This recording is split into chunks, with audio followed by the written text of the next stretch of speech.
Hi everyone, I'm Nguyen. I'm from the University of Wisconsin-Madison, and my project this summer at NGRREC focuses on the population estimates of the state-threatened bird-voiced tree frogs in southern Illinois. So these are all pictures of bird-voiced tree frogs that we captured in the field. As you can see, they're all very different colors, and this is because their dorsal back changes color according to their activity level and temperature. So a specific way to identify them is by the subtle green flash on their hind legs right there. So we are focusing on bird-voiced tree frogs because they are habitat specialists that are state threatened, and habitat specialists means they are specific to a certain habitat, that being the forested swamps dominated by bald cypress and tupelo trees. And these swamps are currently not doing so well in Illinois because of habitat degradation and alteration by humans, specifically due to impoundment from the creation of berms, which are large earth mounds that prevent agricultural flooding, but because of that, that means the water in the swamps isn't able to drain anywhere. And an example is like all the earth mounds around here by the river. So in our study, we also collected gray tree frog and green tree frogs. These were opportunistic captures. And these tree frogs are very common, and they're not really specific to the swamps, unlike the bird-voiced tree frogs.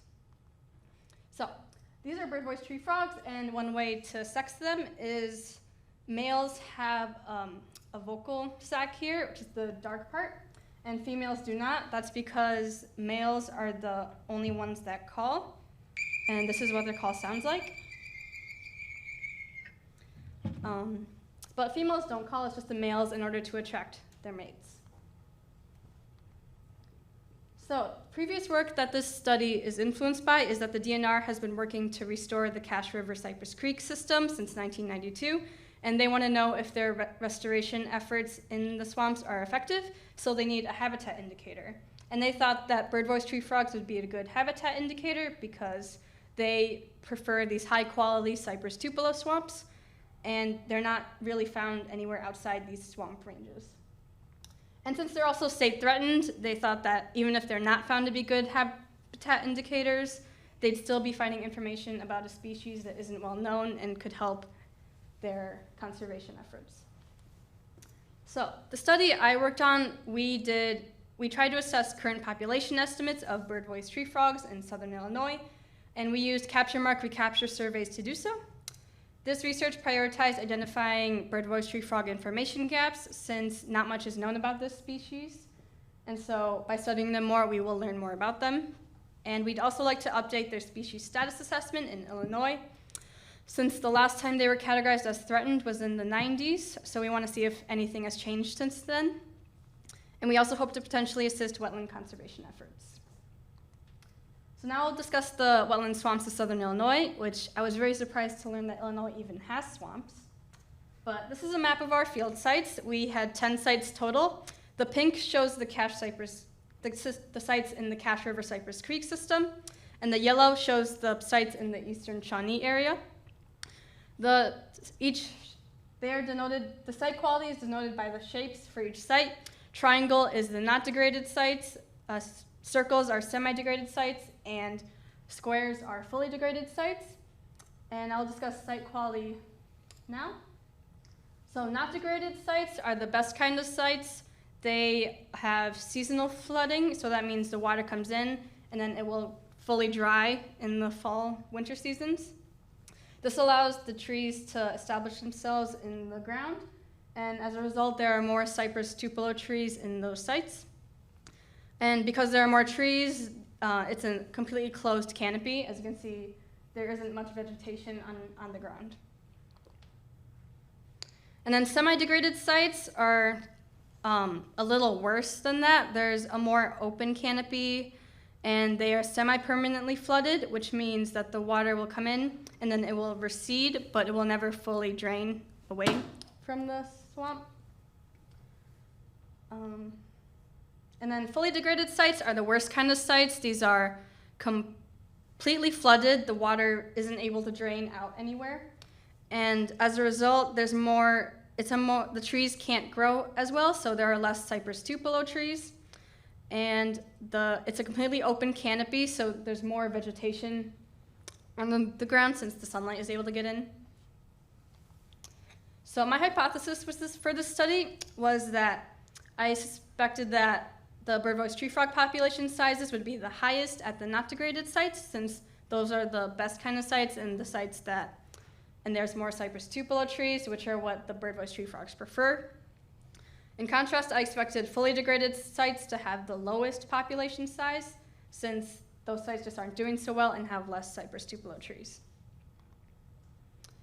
So for our experimental design, we had passive PVC pipe traps. These traps allow tree frogs to come in and out of the trap as they please.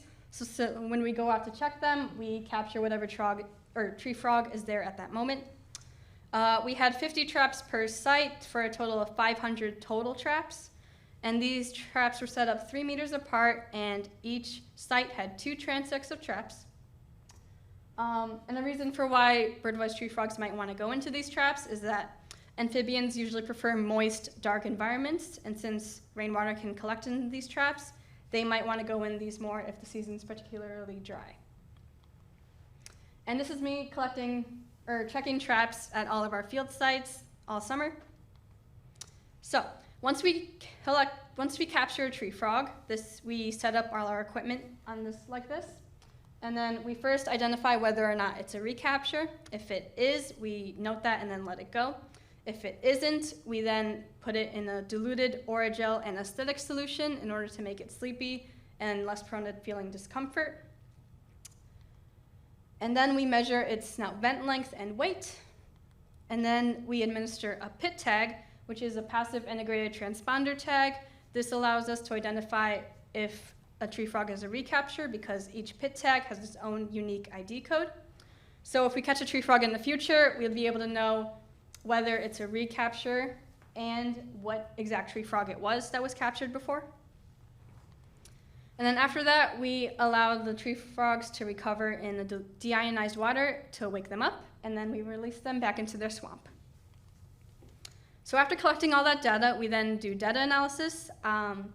I analyzed my data in our statistical software, and then I specifically used the Lincoln-Peterson population estimate method in order to calculate population estimates based off my capture mark recapture data. So I was given 2 data sets to analyze. I had my summer data that I collected over 4 weeks, and then I was also given the historical fall data, which was collected from 2017 to 2019 over 3 years. That study used toe clips in order to identify recaptures, and the difference between toe clips and pit tags is that toe clips allow you to identify whether or not it's a recapture, but not what specific frog it was. And both data sets involved capturing bird-voiced tree frogs, and they both had the same 10 swamp sites. So these graphs show you the total captures of bird-voiced tree frogs for each data set. The one on the left shows the summer data. We had 34 total captures across 4 weeks, and 6 of those were bird-voiced tree frog recaptures. The purple shows the novel captures, and the yellow is a recapture. In our graph, you can see that we didn't capture tree frogs at every single site, and this is because there was just a limited time frame. In comparison, the fall data, they had 281 total captures and 135 bird-voiced tree frog recaptures. As you can see, they caught tree frogs at every single site. But yeah. And then this is the same data, but now categorized by site quality. I'd like to note that the y-axes for each graph are different, so it might look like they're all the same, but it's not. From this, we can see that semi-degraded sites had the most cumulative bird-voiced tree frog captures, and that not degraded sites had the least amount of captures.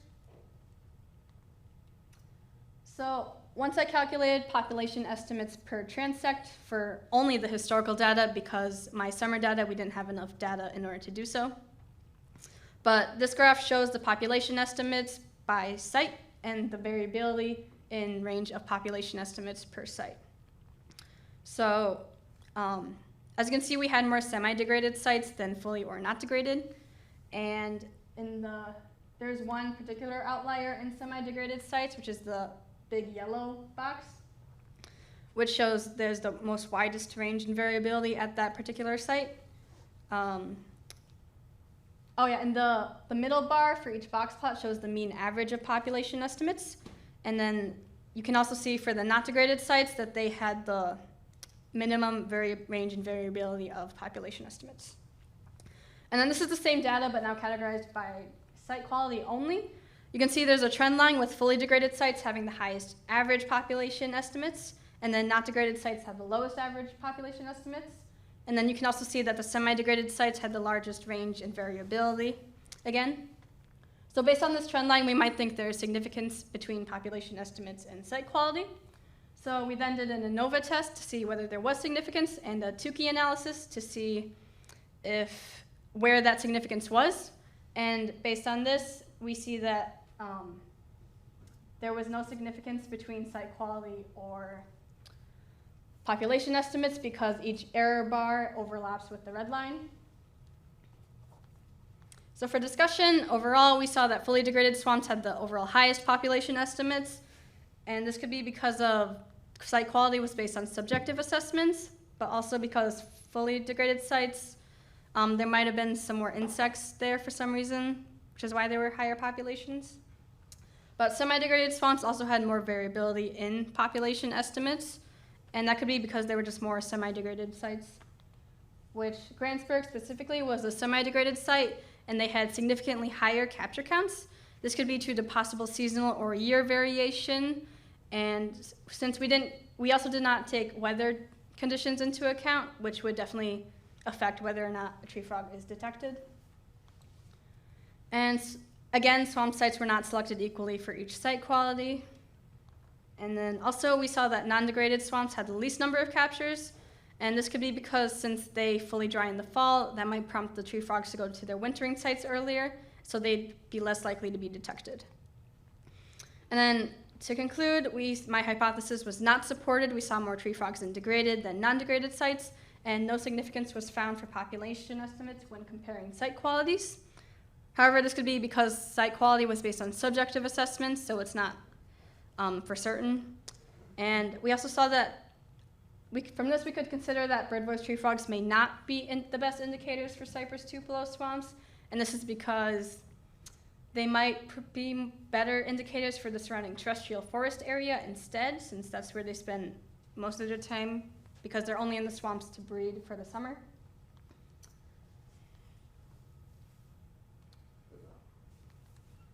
So moving forward, the study will be continued by the NGRREC team through 2023 for 3 years. They are doing a longer multi-year study across multiple seasons in order to account for the variability of detection rates, and they will also be collecting additional habitat metrics and weather conditions in order to make a more objective assessment of site quality. And moving forward, we just hope that bird-voiced tree frogs can serve as ecological indicators for Southern Illinois' remaining wetlands. I'd like to acknowledge Brooke Prater, who was another intern who out with me in the field, and my mentors, John Crawford and Jessica Molman. I'll also acknowledge the Illinois DNR, U.S. Fish and Wildlife Service, NGRREC, and Lewis and Clark for funding this research. And then I'd like to thank all the interns and mentors for providing this opportunity and for such a great summer. And then here's my poster. I'll now be taking questions.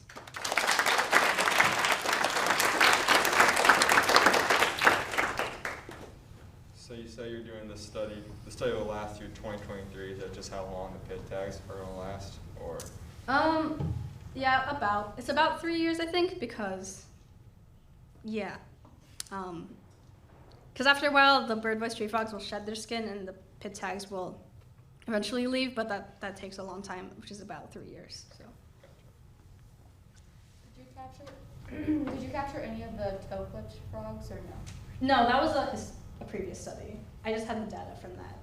It was in 2019. But we didn't really check for toe clips either. Do you think they might have found your refugia more attractive in that open habitat, and that's why you caught more? Yeah, we definitely thought that since there were less trees, the pipe traps would be why we detected more tree frogs, since they're good places to hide and stuff, so yeah. Could, So the three habitats are kind of like a category, is there a way you could put a value to that somehow, versus just having it as a categorical data to make it something you could quantify actually, and maybe have to change the statistics a little bit? I know they're gonna use GIS in order to assess the total habitat, so I guess they could quantify that somehow. A drone or something, and like take an image and quantify. Yeah, You know, maybe. I don't know if that's possible or not. I'm not sure. There's two online questions. One of them says, did you consider variations in predator populations? We did not, and that's because we're not sure there's not much information about this species, so we don't know what particular predators might favor these tree frogs, but we can assume it's like the general predators of all tree frogs. But we didn't really collect data on predators. The second question is from Scott Moss, and he said, could the higher capture in degraded sites be due to lower competition and/or a sampling bias due to less trees in degraded areas? I think that's definitely a possibility. Yeah, I think so, yeah.